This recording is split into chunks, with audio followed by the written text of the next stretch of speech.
मंदिर मस्जिद गिरजाघर ने बांट लिया भगवान को, धरती बांटी अंबर बांटा, मत बांटो इंसान को। नमस्कार दोस्तों, इस जेबी कुमार के इस छोटे से चैनल आप सबको फिर से स्वागत है। दोस्तों, हम सारे भारतवासी हो ना हो एक सपना लेकर आगे बढ़ रहे हैं और सभी भारतवासियों का एक सपना है कि हमारा देश पुनः एक हो जाए। एक हो जाए मतलब क्या है कि क्या देश एक नहीं है? जी एक है, लेकिन हम सारे लोग, सारे हिंदुस्तानी, चाहे हिंदू हो, मुस्लिम हो, सिख हो, ईसाई हो, सारे लोग अखंड भारत का सपना लेकर आगे बढ़ रहे हैं।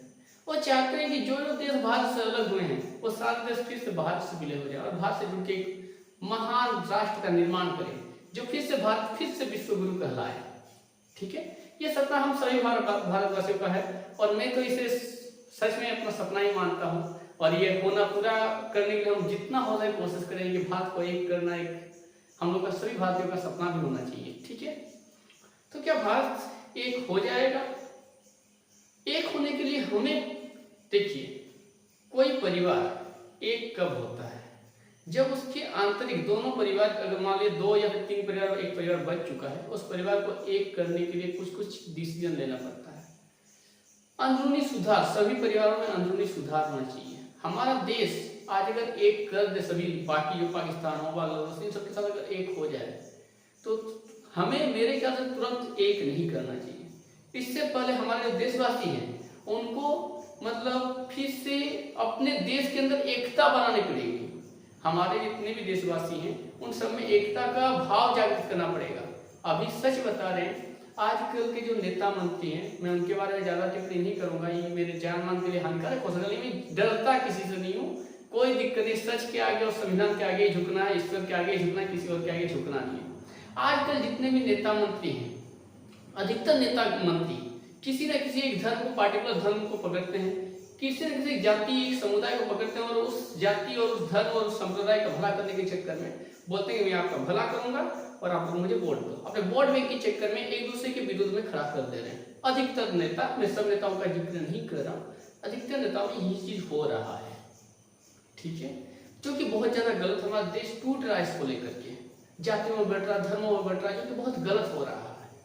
हालांकि मैं इस पर ज्यादा बयान नहीं दे रहा हूँ, मैं छोटे छोटे टॉपिक को स्टार्ट करूंगा। मुझे इतना बड़ा टॉपिक में अभी फिलहाल समय नहीं है, धीरे धीरे आगे बढ़ेंगे, आगे वीडियो आते रहेगा। ठीक है, और ऐसे कर करके जैसे कि जंगल बहुत खुश होता है कि जो कुल्हाड़ी के पीछे लकड़ी है वो हमें बचा लेगा, लेकिन नहीं जानता है कुल्हाड़ी ही पूरा जंगल को खत्म कर देता है। तो इस प्रकार से बहुत सारे समुदाय सोचते हैं कि जो नेता हमारे जात का है, हमारे धर्म का है, हमारे मजहब का है, तो हमें ऊंचा उठाएगा, लेकिन ऐसा कुछ नहीं। वो लोग अपना वोट बैंक के तौर पर आप सबका या हम सबका इस्तेमाल करते हैं। फिलहाल जो टॉपिक है, आज का टॉपिक है मार्जिनलाइजेशन, जिसे हिंदी में हाशियाकरण कहते हैं। आखिर ये कितना बड़ा टॉपिक है, क्यों इस टॉपिक को डिस्कस किया मैंने पिछले दो वीडियो मैंने बनाया। पहले एक इंट्रोडक्टिव पार्ट था और एक नॉर्मल सा हम लोग का रूरल डेवलपमेंट पर शायद वीडियो था। उस वीडियो में 2-3 कमेंट्स आए थे। ठीक है, एक नाम था सौरभ पंडा। जी हाँ, सौरभ पंडा जी का डिमांड था कि सर मार्जिनलाइजेशन पर, हाशियाकरण पर एक वीडियो बनाइए। और एक वीडियो है, एक डिमांड है प्रवीण गोप का, जिनका डिमांड है कि सर सिंधु घाटी सभ्यता पर वीडियो बनाइए। तो आज मैं फिलहाल मार्जिनलाइजेशन, जो कि सौरभ पंडा जी का डिमांड था, उस पर वीडियो बना रहा हूँ। आगे प्रवीण को बहुत बहुत धन्यवाद कमेंट करने के लिए, और बाकी सभी अतिथिगणों का भी बहुत बहुत धन्यवाद। आप सबने मेरे वीडियो पर कमेंट्स किया, तो आपके सिंधु घाटी सभ्यता पर वीडियो बनने वाला है। 2-3 दिन के अंदर ही बनाएंगे हम लोग, कोशिश पूरा कर लगेंगे। ठीक है, जरूर बन जाएगा। तो फिलहाल मार्जिनलाइजेशन क्या होता है, जिसे हिंदी में हाशियाकरण कहते हैं। देखिए, मैं कोई मोटा भाषा में समझाने वाला नहीं, बहुत ही साधारण भाषा में, सहज भाषा में समझाने वाला हूँ। मोटा भाषा में समझा सकता हूँ नहीं, जो लोकल में बोलचाल की दैनिक रूप में यूज किया जाता है उसी भाषा में समझाऊंगा। पहली बात तो ये है कि हो ना हो, जब आप कॉपी वगैरह में लिखते हैं तो क्या करते हैं, इधर से लाइन छोड़ देते हैं, ऊपर तो ऑलरेडी छुड़ा हुआ है, इससे कहते हैं मार्जिन। हिंदी में इसी को कहते हैं हाशिया। क्या कहते हैं, हाशिया। और आज जो टॉपिक पर डिस्कस करने वाला, आज का टॉपिक है हाशियाकरण, बोलता मार्जिनलाइजेशन।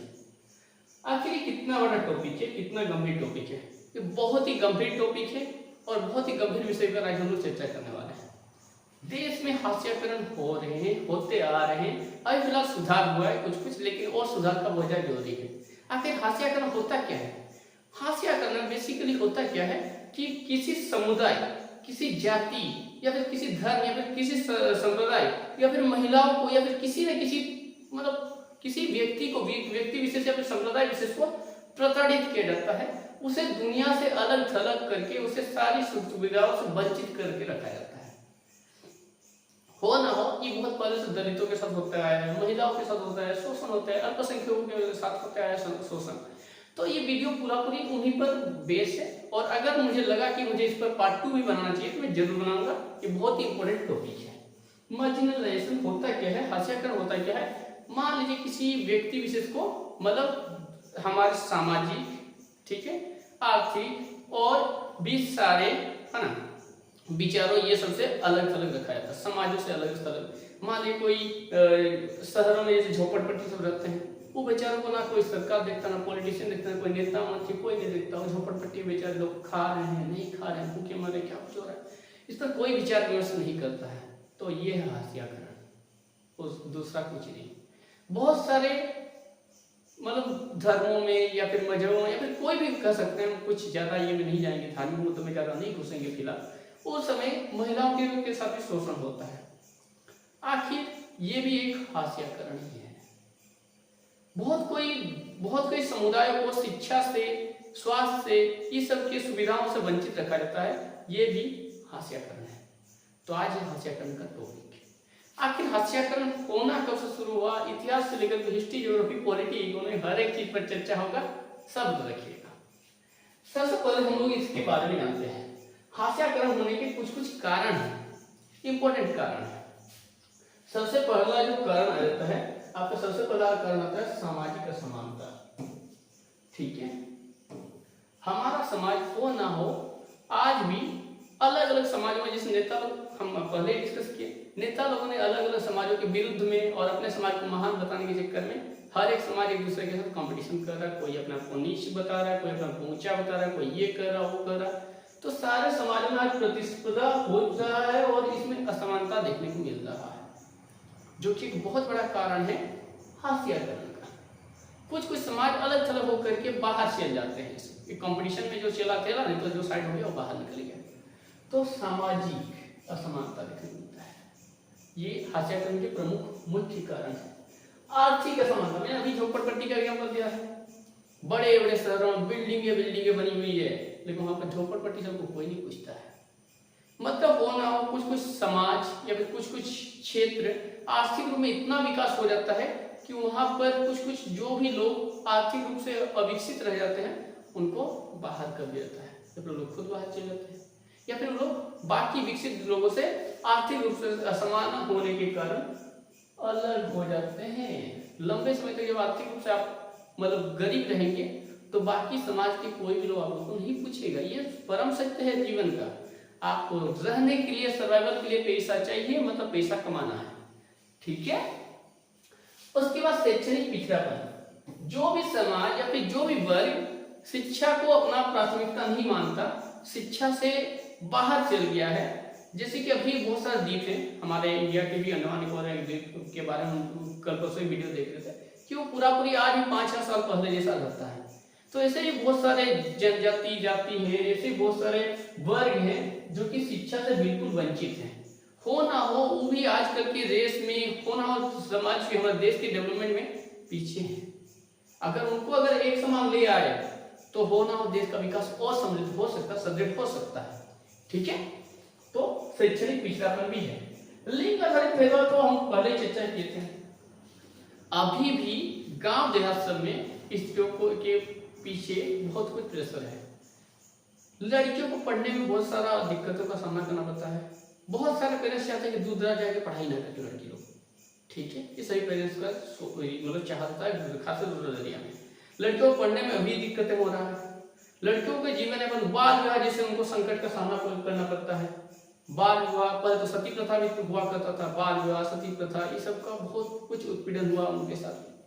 तो लिंग के आधार में भेदभाव होता है, बेटा के लिए अलग, बेटी के लिए अलग। ये सब का सामाजिक जो मतभेद है, मनोधारणा है, ये जब तक रहेगा हमारा समाज का विकास, देश का विकास नहीं हो सकता। ये भी बहुत बड़ा कारण है हास्याकरण का। तीसरा है राजनीतिक बहिष्कार। बहुत सारे कम संख्या में होने के कारण और दुनिया भर से अलग थलग होने के कारण इन जो हाशिया में रहने वाले लोगों पर जो डिमांड है, इनका जो आवाज है, इसको ऊपर तक उठाया नहीं जाता है। मतलब ऊपर बड़े बड़े लोग रहते हैं, बड़े बड़े अफसर रहते हैं, बड़े बड़े मतलब विधानसभा, लोकसभा, इस सब में भी इनका आवाज को उठाने के लिए कोई नहीं रहता है। राजनीतिक बहिष्कार, इनको राजनीतिक तौर से बहिष्कृत किया कर दिया जाता है, क्योंकि हमेशा पैसों वालों का ही सुनना पड़ता है या फिर बड़ी संख्या में जो लोग हैं उनका ही सुनना ही। हालांकि भारतीय संविधान, इनको बाद में क्या क्या भारतीय संविधान के तौर पर इन सब पर क्या क्या एक्शन लिया गया ये भी चर्चा करेंगे, लेकिन ये बहुत बड़ा कारण था। अब भी कुछ कुछ है, ये झुटला नहीं सकते। सांस्कृतिक भेदभाव, सांस्कृतिक रूप में भी बहुत सारी संस्कृति हम जानते हैं कि ऐसे बहुत सारे जो खास करके भारतवर्ष में आदिवासी जनजातीय से रहते हैं, आदिवासी एरिया से बिलोंग करते हैं, उनका संस्कृति को बहुत कुछ मतलब इतना हाईली पॉपुलर नहीं मिला है, पॉपुलरिटी इतना हाईली नहीं मिला है।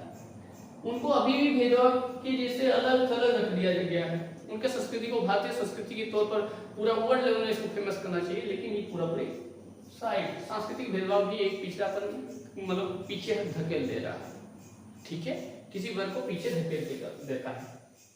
इसके बाद भू स्वामित्व और संसाधनों से वंचित होना।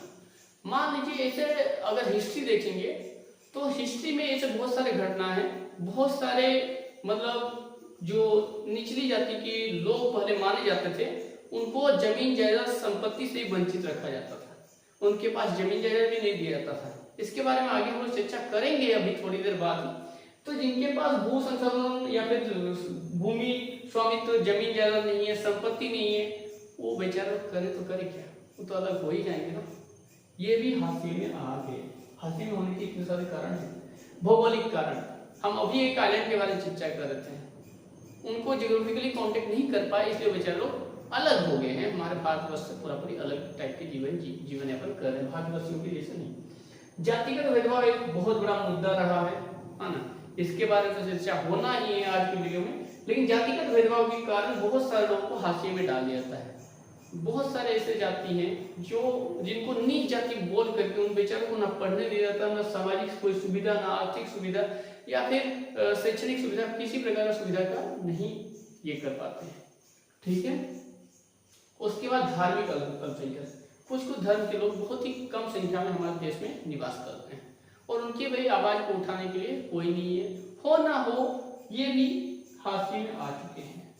और आदिवासी और जनजातीय समुदाय, इनको भी हाशिए में डाला गया है। अब हाशिए में होने के बाद इन पर क्या क्या सुधार किया जाएगा, क्या कुछ होने वाला है, क्यों इनको हाशिए में रखा गया, इस पर लोग आगे चर्चा करने वाले हैं।